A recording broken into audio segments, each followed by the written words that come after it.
जय श्री कृष्ण। राधे राधे। आप सभी का स्वागत है हमारे धार्मिक चैनल में। दोस्तों, सनातन धर्म में कहा गया है कि जिस घर में बेटी जन्म लेती है वह घर अत्यंत भाग्यशाली होता है। लेकिन क्या आपने कभी सोचा है कि बेटी का जन्म सौभाग्य से क्यों जोड़ा जाता है?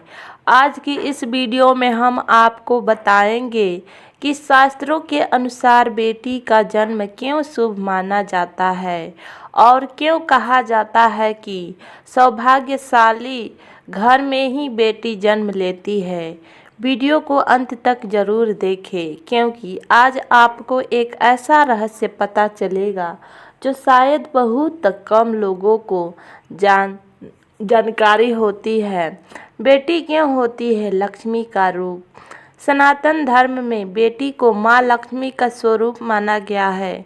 शास्त्रों में कहा गया है कि जिस घर में बेटी जन्म लेती है वह घर समृद्धि, सुख और सौभाग्य से भर जाता है। इसी कारण से पुराने समय में लोग कहते थे बेटी घर की लक्ष्मी होती है, क्योंकि बेटी के आने से घर में खुशियाँ, प्रेम और सकारात्मक ऊर्जा बढ़ती है। बेटी का जन्म क्यों होता है? सौभाग्य से।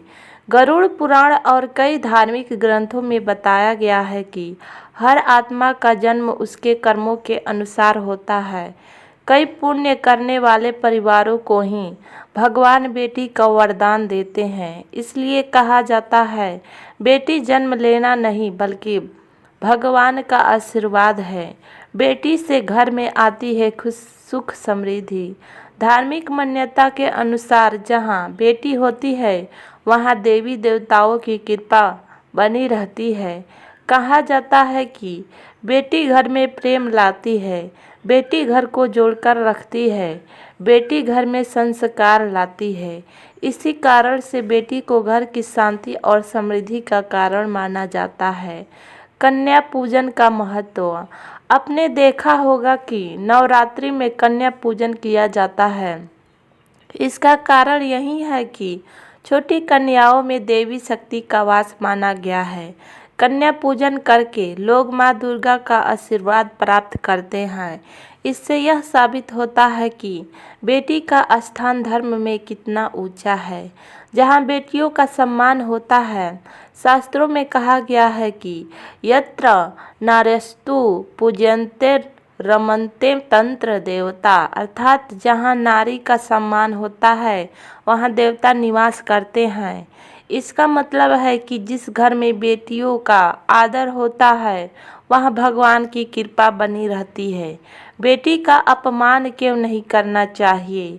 धर्मशास्त्रों के अनुसार जो लोग बेटियों का अपमान करते हैं उनके जीवन में धीरे धीरे दुख और परेशानियां आने लगती है। इसलिए हमेशा बेटियों का सम्मान करना चाहिए, क्योंकि वह भगवान का दिया हुआ सबसे बड़ा उपहार होती है। बेटी से ही चलता है संसार। अगर हम ध्यान से देखें तो बेटी ही आगे चलकर माँ बनती है, बहन बनती है, पत्नी बनती है और पूरे परिवार को संभालती है। इसलिए कहा जाता है कि बेटी नहीं होगी तो संसार भी नहीं चलेगा। दोस्तों, याद रखें, बेटी बोझ नहीं होती बल्कि भगवान का आशीर्वाद होती है। जिस घर में बेटी जन्म लेती है वह घर सच में सौभाग्यशाली होता है। इसलिए हमें हमेशा बेटियों का सम्मान करना चाहिए और उन्हें प्रेम देना चाहिए। अगर आपको यह जानकारी अच्छी लगी हो तो वीडियो को लाइक करें, चैनल को सब्सक्राइब करें और कमेंट में ज़रूर लिखें जय माता दी। धन्यवाद।